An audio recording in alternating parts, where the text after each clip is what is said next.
So, does more cameras on a smartphone means better camera? Does 120Hz on a screen actually make a difference? We will be busting these kinds of myths in this video, so definitely stay till the very end. Also, the nerdness increases with the length of the video. So without any further ado, let's get started.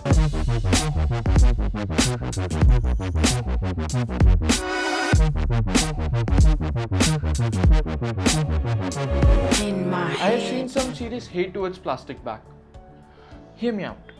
Though glass provides better feel in the hand, plastic is not bad as you think it is. It provides lighter device, better durability and helps to keep the cost down. Let's jump into some science. Kinda works. Anyways, plastic has lower thermal conductivity than that of glass. This means plastic stores the heat inside, while glass dissipates into the surrounding. Don't get me wrong, flagships should come with glass processors. Firstly, they are charging premium for it, and glass is premium than plastic. Secondly, they have powerful processors and they generate a lot of heat. They have to dissipate that heat to protect their internals. But on mid-range phones with mid-range SoCs, they can come with plastic as they don't have that much heat to dissipate. Quality is more important than quantity as some say, and it couldn't be more true in this case. Don't get us wrong, if there are actual cameras with actual different focal lengths like found in flagships, then we are all in. But nowadays, OEMs are trying to put rubbish cameras like macros, monochromes, depth, whatnot, just to flaunt their multiple camera setups. Don't fall for this, Zix.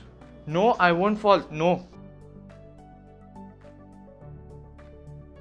So, this is another myth that came from the WhatsApp University. Yeah, there was smartphone blast in the past. Nice. Yeah, they were because of two reasons. Firstly, faulty chargers. Secondly, faulty batteries. RIP Samsung Galaxy Note 7. Anyways, smartphones are called smart for a reason. They can prevent overcharging. And nowadays, every OEM has their iteration of Google's adaptive charging. What it does is, it charges your phone quickly up to 75% in night and wait for you to wake up. And when you're about to wake up, they charge up quickly. So if you're a person who is busy all through the day, be it in college or school, you can just plug your phone at night and you are good to go. Yes, there was a time when Wi-Fi and Bluetooth took a lot of battery in the background.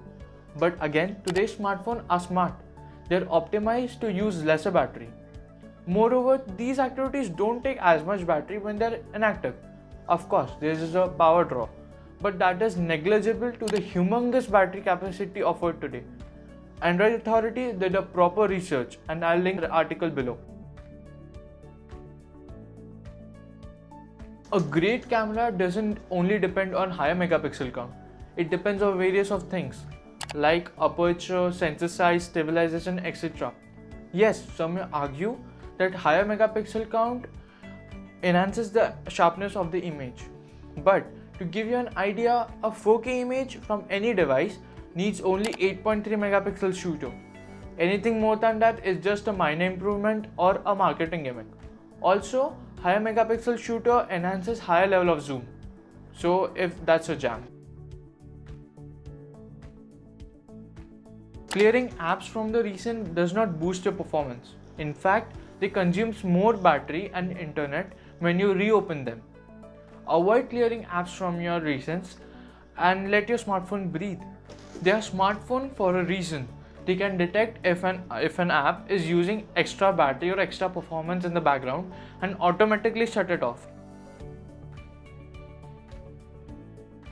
If you prefer to use incognito mode for private stuff and think that you're invisible, then you need to know this. Incognito mode just merely avoids storing cookies and cache data on your browser. Your ISP and internet browser still knows what you're doing on the web. Some companies like Xiaomi even track that stuff. If you want to know the truth about Xiaomi, then you can click the pop-up banner here and it will take you to the video. Do you know any such myths that came from WhatsApp University or anywhere else? Do reach us out in the comments and ring-a-ling the ding-a-ling bell if you like this video. Until next time, take care and see you in the next one.